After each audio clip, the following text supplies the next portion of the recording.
quickly. Come with me and stay really, really quiet. He was 7 minutes from getting into a car that would erase him forever. He didn't know that yet. Tyler Bregman was checking his watch. Phone in one hand, keys in the other. Late. Always late.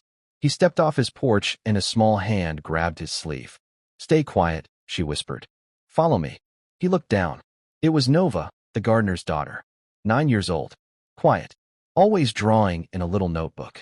He'd barely said 10 words to her in 2 years. "Nova? What are you?" "Please, sir." Her grip tightened. "Don't let them see you." "Who's them?"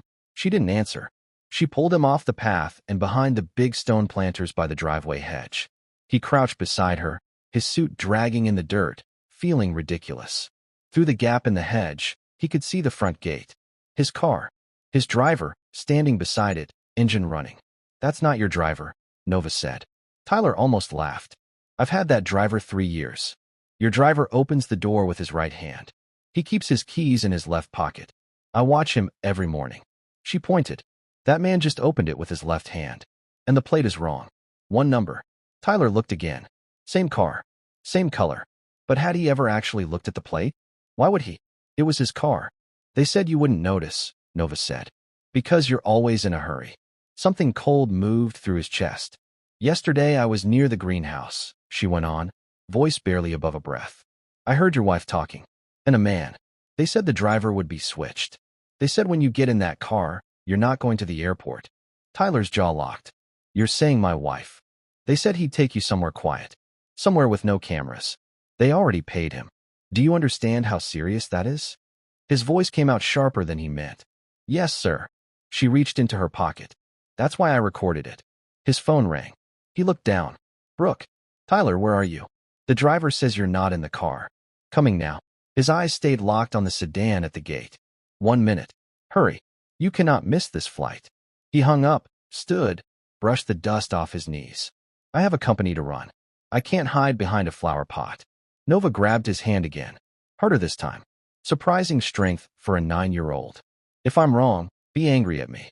My dad can lose his job. But if I'm right," her eyes didn't blink, "and you get in that car, you don't come back." He stopped moving. "Tell me exactly what you heard." "They said once you're inside, they take your phone, your wallet. They keep you somewhere small until you're too weak to fight. Then everyone thinks you disappeared." Her voice dropped even lower. "Then the insurance money goes to her." Tyler shook his head. "My wife stood by me when I had nothing." "She wouldn't." Nova's eyes flicked sideways. She yanked his sleeve again. "Sir, come. Don't let them see you." She led him low along the hedge, toward the back garden, behind a thick row of bushes near the greenhouse. From there, they had a clean line of sight to the stone path. 2 people were walking it.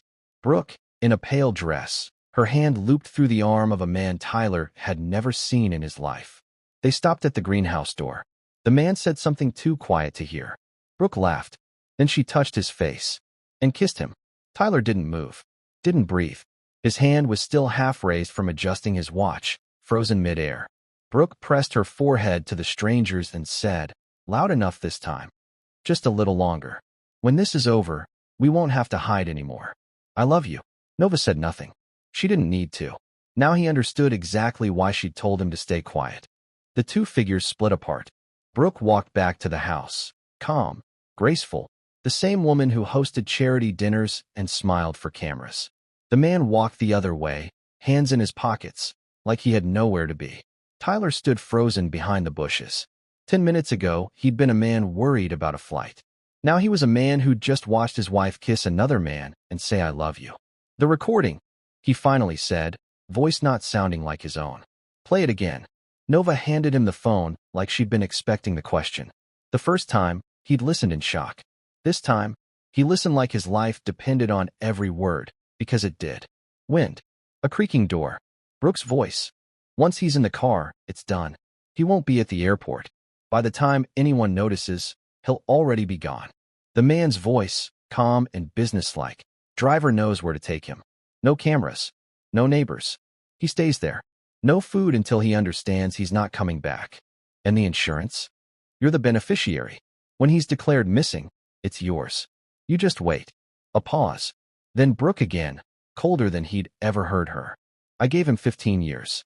If I leave with nothing. I am not leaving with nothing. The recording ended. Tyler stood in silence, holding the phone like it might explode. You understood all this? He finally asked Nova. Not everything, she said honestly. But I understood they wanted you gone.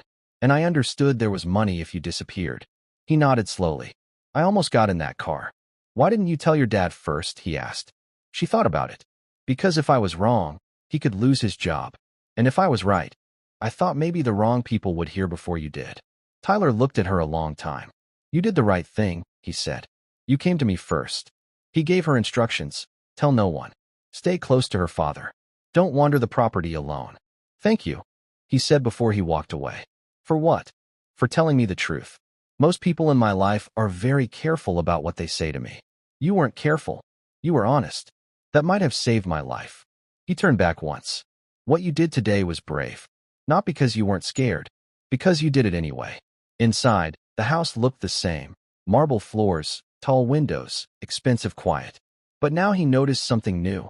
How empty the quiet felt. He shut his office door, something he almost never did, and called a number he hadn't dialed in months. Marcus, I need a favor. Listen carefully. His old friend from law school picked up on the second ring, still expecting to hear about a flight delay. I need everything on my wife's life insurance, Tyler said. Policy amounts. Beneficiaries. Recent changes. A pause. That's a strange request. What happened? If a husband goes missing, not confirmed dead, just missing, can the insurance still pay out? Eventually. A court has to declare him legally dead first. Why are you asking? Tyler looked out at the greenhouse. Because I think someone is planning for me to disappear. Silence on the line. Then, that's not something people say as a joke. I'm not joking. Police? Not yet. If this becomes a scandal now, they'll run. I want the truth first. Then I decide. Be careful who you trust, Marcus said before hanging up. Tyler almost laughed. That's exactly the problem. I don't know who that is anymore. That evening, Brooke found him in his office. There you are. They said you never got in the car. I decided not to go. She frowned. That meeting? I'll reschedule. She studied him. You look tired. Didn't sleep. That part was true. Tyler, she said gently. If something happened to me, you'd take care of it, right? The insurance, all that. The question landed strange, coming from him instead of her. But he needed to test it from the other side. Of course, she said, a little too fast. We have policies. The lawyer set it up years ago. Why are you asking? Just making sure. He studied her face, trying to find the cold voice from the recording underneath the warm one in front of him. He couldn't. That was the terrifying part.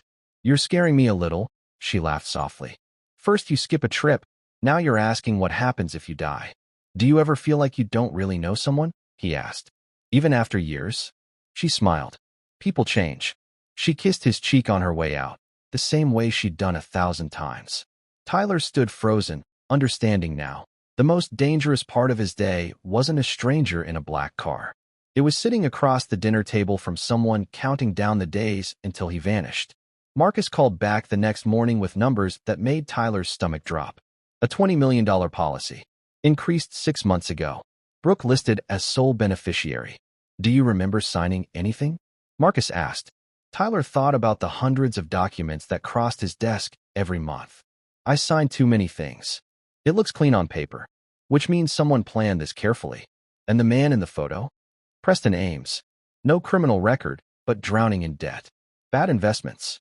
Exactly the kind of guy who says yes to a very bad plan for a very big reward. Tyler closed his eyes. It always comes back to money. Sometimes it's resentment, Marcus said. Money's just the tool. Over the next 2 days, Tyler tested everything without saying a word. He canceled the Harper's dinner. Mrs. Alvarez, the house manager, noticed immediately. You rarely cancel on the Harpers, she said. Is everything all right, sir? I'm not sure, he admitted. He walked the garden and found Nova on her usual stone wall, notebook open, drawing the gate, the flower pots, the car. Every detail rendered carefully in pencil. So I don't forget, she said, when he asked why. Can you draw the man from the greenhouse? He asked. She nodded and began. The shape of the jaw, the way he stood with his hands in his pockets. Tyler watched, unsettled by the strange feeling that the most important facts of his life were being handed to him by a child with a pencil. On the fourth morning, Tyler walked out the front door dressed for a fake flight to Chicago. Suit pressed, briefcase in hand. The black sedan waited at the gate. He didn't rush toward it like usual. He stopped on the steps and studied everything. The trees, the driveway, the driver. The man opened the rear door with his left hand. "Did we change cars?" Tyler asked, casual. "The other one's in the shop, sir." Tyler glanced at the plate. "One number off, exactly like Nova said." "Pop the trunk," Tyler said suddenly. "I think I left a file back there." A half-second of hesitation, too small for most people to catch, but Tyler was watching for it now. The man walked to the trunk. "Never mind," Tyler said, stepping back. "I'll get it later. Change of plans. I'm not going to the office. I'll call when I need the car." He walked back inside without looking back, feeling the driver's eyes on his spine the whole way. He called Marcus immediately. "Confirmed. Wrong plate, wrong driver, and he's nervous." "Then we call the police now," Marcus said. "Not yet. If we move too early, Brooke plays the wounded, worried wife. She's good at that. I want them to think they're still winning. People get careless when they think they've already won. That's a dangerous game. So is getting in the wrong car." Days later, Tyler told Brooke he had a real trip to Chicago. One day, back the next night. She poured his coffee without asking a single extra question. She already knew. "Driver at 9?" she asked. "9. Travel safe," she said, and the words echoed strangely in his head. At 8:30, Tyler slipped out to the garden instead of the front gate, where Marcus was waiting near the greenhouse. "Unmarked units are ready," Marcus said. "They'll follow at a distance. Your real driver's in on it now. The man who shows up today isn't who they hired. He's one of ours." Tyler found Nova on her wall. "Today's the day," he said. "The fox comes back," she said simply. "Be careful," she added, when he picked up his suitcase. "I will." At 9 sharp, the sedan appeared. Brooke kissed his cheek at the door. "Call me when you land." For one terrible second, standing that close to her, it all felt completely normal. That was the most frightening part of all. He got in. The car pulled away. Through the rear window, Brooke waved from the steps. The perfect wife, seeing her husband off. For 10 minutes, everything looked normal. Then the car missed the highway turn. It kept going straight, toward warehouses, empty lots, quiet roads with no witnesses. Tyler texted Marcus, "I'm in the car. We see you. Keep going." "Sir, there's traffic on the main road," the driver said. Taking a shortcut, Tyler looked at the empty street. No traffic, no cars, no people.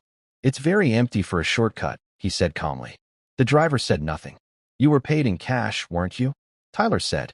"No bank trail, no company record, just a man with a license and a debt problem." The driver's knuckles went white on the wheel. "Do you know what happens to the driver when a kidnapping plan falls apart?" Tyler asked quietly. "Not in movies. In real life, the people who plan it and the people who pay for it make deals. The man who drove the car goes to prison. You think they'll protect you? To them, you're not a partner. You're a tool. And tools get thrown away." They reached a tall metal gate. No houses, no shops, no people. Exactly the kind of place a man disappears. The driver reached for a remote clipped to the dash. "Before you open that gate," Tyler said, "you should know there are 2 unmarked cars behind us. And one more waiting at the end of this road." "You're lying." "I'm a businessman. I don't lie when the truth is more useful." The car rolled to the gate and stopped. Engine idling. Neither man moved. "You still have a choice," Tyler said. "Drive through that gate and become part of a kidnapping. Or turn around and become a witness." The driver's hands shook. "They said nobody would get hurt. Said we'd just keep you somewhere a few days." "That's still kidnapping." A dark car appeared at the far end of the road, crawling toward them. "Is that them?" the driver asked, voice cracking. "That's the police." 10 seconds passed like an hour. Then the driver threw the car into reverse. Detective Ruiz met Tyler on the empty road as the unmarked units boxed the sedan in. "Mr. Bregman, are you all right?" "Yes. We're going to need everything, from the start." "It started in my garden," Tyler said, "because a child heard something she wasn't supposed to hear." He told the whole story, the greenhouse, the recording, the license plate, the different driver. "Do you still have the recording?" Ruiz asked. "The girl who made it does. Her father's my gardener." Ruiz studied him. "You're lucky." "I'm not lucky," Tyler said. "I just had someone who was paying attention." "Your wife doesn't know the plan failed yet," Ruiz warned. People get unpredictable when plans fail. Don't go home alone. It's my house, Tyler said. Then we'll be nearby, unmarked. She won't see us. The house looked exactly the same when he walked back in. Same white columns. Same quiet porch. A stranger driving past would have seen nothing wrong at all. Brooke was on the sofa with a book. You're back early. I thought your flight. Plans changed. You've been saying that a lot. It's been that kind of week. She stood. You're scaring me, Tyler. Canceling trips. Strange questions. Something happened, he said. Not at work. He took a photo from an envelope. Brooke and Preston Ames entering a hotel 2 weeks prior, and laid it on the table. For 1 second, her face lost control completely. 1 second was enough. You had someone follow me? She asked quietly. I had someone tell me the truth. He set his phone on the table and pressed play. The greenhouse recording filled the room. Her voice, cold, calm, talking about the car, the insurance, how long a man could survive without food. She didn't cry. She didn't scream. She just stared at the table like someone who'd reached the end of a road with nowhere left to walk. You were never supposed to hear that, she said. No, Tyler said. I was supposed to get in the car. She didn't deny it. I gave you 15 years, she said, voice shaking now. I waited while you built your company. Waited when you said things would slow down. Next year never came. It was always another deal, another flight. So you decided to kill me, Tyler said. It wasn't a question. I decided I wasn't leaving with nothing. The house, the company, the accounts, all in your name. A divorce meant years of lawyers fighting for scraps. If you disappeared, everything came to me quietly. She wasn't speaking like someone who'd turned evil overnight. She spoke like someone who had slowly talked herself into it, one justification at a time. Preston's idea? Tyler asked. Preston showed me the numbers, she said. Preston showed me I'd wasted 15 years for nothing. There was a knock at the door. Brooke's eyes moved toward it. Tyler didn't move at all. Detective Ruiz stepped in. Mrs. Bregman, we need you to come with us. Conspiracy to commit kidnapping. Insurance fraud. She closed her eyes. She didn't run. She didn't argue. She nodded once, like she'd known this moment was coming from the second the plan began. As the cuffs went on, she looked back at him. I did love you once. I know, Tyler said. That's what makes this so hard to understand. 3 months later, the house looked the same from the road, but everything inside it had changed. Tyler no longer flew every week. He'd moved half his office into a smaller building near home. For the first time in 20 years, he understood something simple. If a company couldn't survive without him for 3 days, he hadn't built a company. He'd built a cage. Preston Ames was charged with conspiracy and fraud. The driver testified. The recording, the bank transfers, the phone logs. All of it built a case Brooke's lawyers couldn't argue away because the truth was sitting in her own voice. Tyler attended one court session. That was enough. On a cool Saturday morning, coffee in hand, he found Nova on her wall, school books stacked beside her notebook now. What are you studying? Math. History. History helps you understand how people make good choices, Tyler said. And bad ones. My teacher says history's mostly bad decisions. He laughed, actually laughed, for what felt like the first time in months. Do you remember the first thing you said to me? He asked. Stay quiet. Follow me. That was the moment my whole life changed. He looked at her. There's going to be a day when you see something wrong. Someone lying. Someone getting hurt. And people will tell you it's easier to stay quiet. Even if it causes trouble? She asked. Especially if it causes trouble. She looked down. My dad says doing the right thing doesn't make life easier. It just helps you sleep at night. Tyler pulled a small set of keys from his pocket and held them out. What's this? The greenhouse. It's yours now. Plant whatever you want. Her eyes went wide. Really?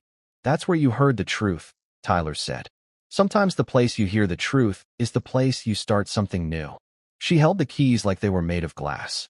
Tyler walked back toward the house that almost became his tomb and thought about how close he'd come to trusting the wrong hand on a car door, and how the only person who told him the truth for free was the one person in his whole world who had nothing to gain from it. He never got in that car again without checking who opened the door. He never stopped wondering what would have happened if a 9-year-old girl had decided, that morning, to stay quiet instead.